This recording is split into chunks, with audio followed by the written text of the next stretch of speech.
It's been 45 years since Led Zeppelin released the first two albums. Led Zeppelin I was released in the first half of 1969. Led Zeppelin II was released in the second half of '69. In many ways, Led Zeppelin's music is defined historically by the fourth album from 1971 because it has Stairway to Heaven on it, and Stairway to Heaven is one of those songs that people have said is probably playing on the radio every second of every day and has been since it was released. A real iconic song in the rock repertory. And while Led Zeppelin very much defined the 1970s in rock and roll, the roots of the group's sound and many of the important influence can really be found in the second half of the 1960s. You need cool air, baby, I'm not fooling. So the first two albums really do show a lot of the range of what Led Zeppelin was. They were essentially a group that came out of the British blues rock tradition, having come out of the Yardbirds.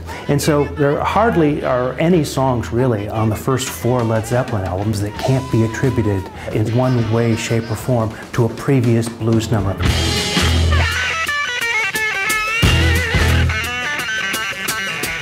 When we think about that second Led Zeppelin album coming out at the second half of 1969, it made it to #1 in the American charts, but people don't realize that the album that it was fighting with for the #1 slot was Abbey Road. Some would think of as the Beatles' sort of finest achievement recording-wise.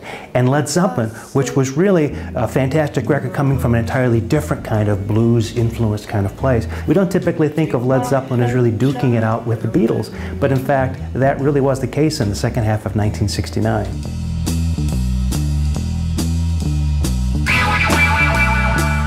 It's especially in the live shows that you really get a sense of who Led Zeppelin were as musicians.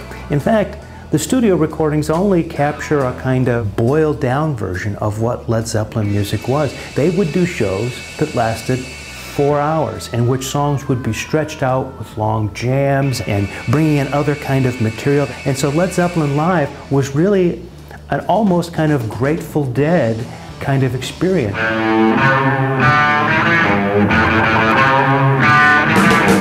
Many rock historians think of Led Zeppelin as being one of the proto-heavy metal groups. In other words, something like Whole Lotta Love or Heartbreaker really kind of define what heavy metal is going to become into the 1970s and especially into the 80s when it really divides itself out from the rest of the rock mainstream. And I think that's probably right, but it's also important to think about the fact that when Led Zeppelin first came out in '69 with those first two records, most critics didn't think they were very good at all. It's amazing to read those reviews of those first records and to think that these critics thought that this music was terrible and that it would never survive, and they turn out to be some of the most iconic records in the history of rock music. I was on my way. A production of the University of Rochester. Please visit us online and subscribe to our channel for more videos.